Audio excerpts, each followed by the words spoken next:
7월 14일 수요일 아침입니다. 오늘은 잠언 10장 4절부터 10절까지 말씀 먼저 보겠습니다. 먼저 4절부터 8절 말씀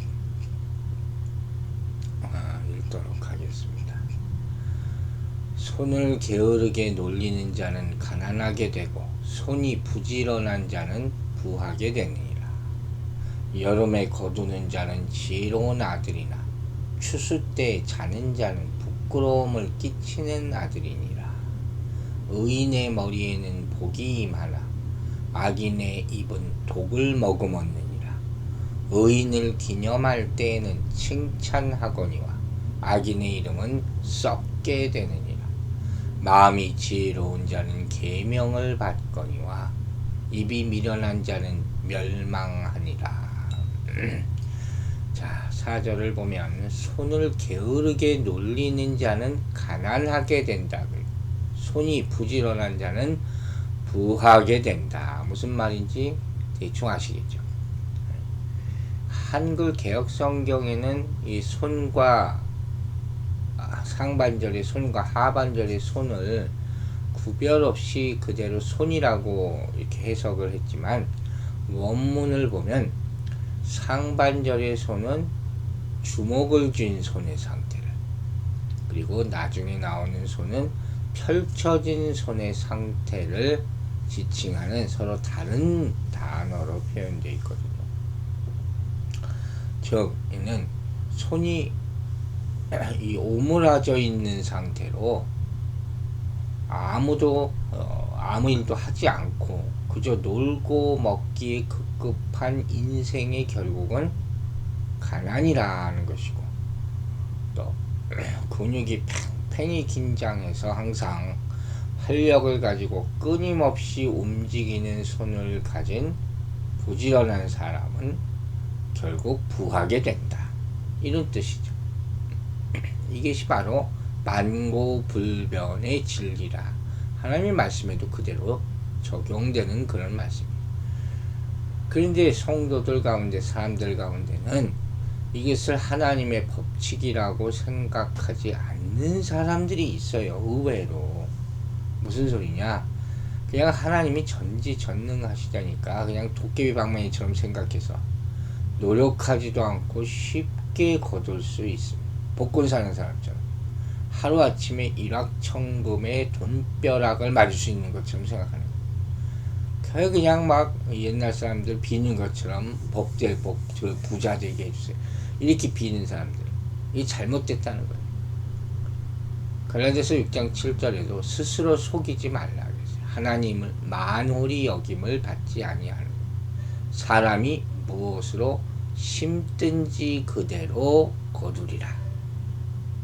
심은 대로 거두는 원리가 적용되는 거예요. 모든 인생에. 물론 열심히 산다고 해서 모두가 원하는 만큼 다 얻게 되는 건 아니에요. 그래서 세상이 악하기 때문이죠. 내가 돌이켜 헤아려 보니 빠른 경주자라고 선착하는 것이 아니며 유력자라고 전쟁에 승리하는 것이 아니며 지혜자라고 식물을 얻는 것은 아니며 명철자라고 재물을 얻는 것이 아니며 기능자라고 은총을 얻는 것도 아님. 이는 시기와 우연이 이 모든 자에게 임함이라. 우리가 배운 전도서 9장 말씀이죠. 때가 있다는 거예요. 물론 때가 있어요. 이렇게 열심을 다해도 가난할 수도 있고, 또 잘 일이 안 될 수도 있고, 뭐 시험을 쳐도 떨어질 수도 있고, 이런 것이 다 하나님의 섭리와 주권에 따른다는 것이죠. 그러나 적어도 성실하게 자기 주어진 말을 가지고 최선을 다해서 살아가는 자가 아무것도 쥐지 못하거나 궁핍함과 가난에 찌들게 되거나 수치를 당게 되는 일은 있지 않을 것이다. 이게 만고불변의 진리라 하는 그런 거예요. 우리 미국의 이민자들이 초창기에 와서 그래도 자리 잡고 살 수 있는 것은 열심히 살았기 때문이에요. 오로지 열심히 살았기 때문에. 이 땅이 기회의 땅이라 이렇게 얘기하지 않습니까? 5절 보면 여름에 거두는 자는 지혜로운 아들이나 추수 때에 자는 자는 부끄러움을 끼치는 아들이니라 이렇게 말합니다. 여기서 여름이라는 단어는 본래 추수기를 다 가리키는 그런 말이에요. 즉 여기서는 부지런히 일해서 제철에 곧바로 추수하는 사람을 여름에 거두는 지혜로운 아들로 말하고 있는 거예요. 반면 추수 때에 자는 자, 이 사람은 뭡니까? 열심히 일해야 할 때 죽은 듯이 깊이 잠들어 있는 사람이죠. 기가 막힌 노릇이죠. 이는 단지 게을러서 거두지 않는 자가 아니라 씨를 뿌리고 가꾸어야 할 봄과 여름의 기회를 허비해서 이제 거두고 싶어도 거둘 것이 없는 무능하고 무기력한 자를 지칭하는 것이죠. 이게 바로 게으름의 대가 할 수 있는 그런 말씀이죠. 이거 뭐 당연한 거죠. 게으름은 우리가 결코 가져서는 안 되는 삶의 태도임과 동시에 그 자체가 우리를 축복과 은혜로부터 멀어지게 하는 가장 무서운 저주를 할 수 있는 거예요. 이 게으름 정말 조심해. 조금 더 자자, 조금 더 쉬자. 이렇게 게으름을 경계해야 될 가장 큰 중요한 이유가 있어요. 특히 청년들이 이걸 알아야 돼요. 왜? 현재의 게으름은 미래의 우리의 삶을 황폐하게 어떤 기회, 어떤 선택도 박탈해버리기 때문에 그걸 알아야 돼. 젊었을 때 부지런해야 돼. 젊었을 때부터 이게 습관이에요. 습관. 몸과 마음의 습관이 있어야 돼. 나폴레옹이 이런 말을 했다고. 우리가 어느 날인가 마주칠 불행은 과거 우리가 소홀히 보낸 어느 시간의 보복이라. 정말 이대로 된다면 무서운 거죠. 어리석은 자가 범한 봄과 여름을 게으름으로 보낸 죄는 결코 그것을 끝나지 않아요. 그냥 지나간 세월도 아깝지만 그 결과는 뭡니까? 가을에 추수하고 싶어도 추수할 것이 없잖아요. 더 이상 삶의 가치를 박탈당한 허무한 결과를 맛볼 수밖에 없게 된다. 또 그것만이 끝이 아니에요. 추수할 것이 없네. 그것이 끝났은 것이 아니라 그렇게 가을을 보낸 사람들은 추운 겨울을 배고픔으로 보내야만 한다는 것이죠. 또 그것뿐만이 아니에요. 이듬해 뿌릴 씨앗이 없어서 농사를 결국은 지을 수 없게 돼요. 멸망이죠. 이 가난과 궁핍의 악순환이라는 것이 점점 더해지게 되는 거예요. 이게 바로 게으른 인생이 직면하게 되는 마지막이다. 그런 것이죠. 그러므로 우리는 항상 부지런해서 모든 일에 최선을 다하는 그런 성도가 되어야 하겠습니다. 바울은 로마서 12장에서 부지런하여 게으르지 말고 열심을 품고 주를 섬기라. 소망 중에 항상 힘쓰며 성도에 쓸 것을 공급하며 손 대접하기를 힘쓰라. 이렇게 11절과 12절에서 말했어요. 즉 하나님의 일에 대해서만 아니라 이 세상에서 우리에게 맡겨진 모든 일에 부지런함과 성실함으로 최선을 다하는 성도가 되라. 이렇게 말씀하고 있는 거예요. 그것이 하나님 앞에서 뿐만 아니라 사람들 앞에서 수치를 당하지 아니하고 하나님의 영광을 드러내는 길임을 잊지 마시기 바랍니다. 이제 7절에는 의인을 기념할 때는 칭찬하거니와 악인의 이름은 썩으리라. 그래서 솔로몬은 다시 의인과 악인의 삶은 대조하죠. 여기서 말씀하고자 하는 것은 의인과 악인의 죽음 이후에 대한 거예요.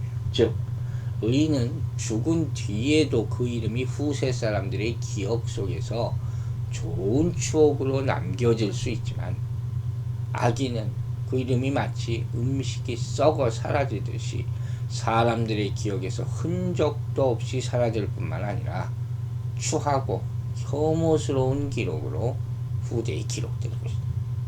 당연한 거죠. 여러분. 모든 사람은 이 세상에 한 번 태어나고 일정 시간을 살다가 죽게 되는 거예요. 사는 날이 길고 짧은 뿐이고 조금 더 가졌고 못 가졌을 뿐이지 한 번 태어나고 죽는 것은 모든 인간에게 주어진 운명입니다.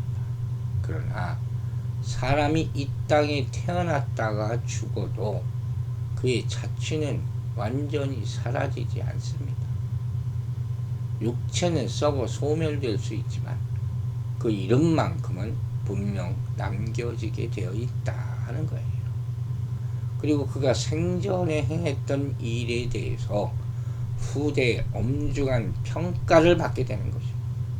중요한 것은 의인과 악인에 대한 평가가 분명하게 엇갈리듯이 그들로부터 주어지는 교훈 또한 분명하게 엇갈리는 거예요. 너무 틀리잖아요. 그러므로 여러분, 의로운 삶을 살기를 힘쓰시기 바랍니다. 선을 행하고 의를 추구하시기 바랍니다.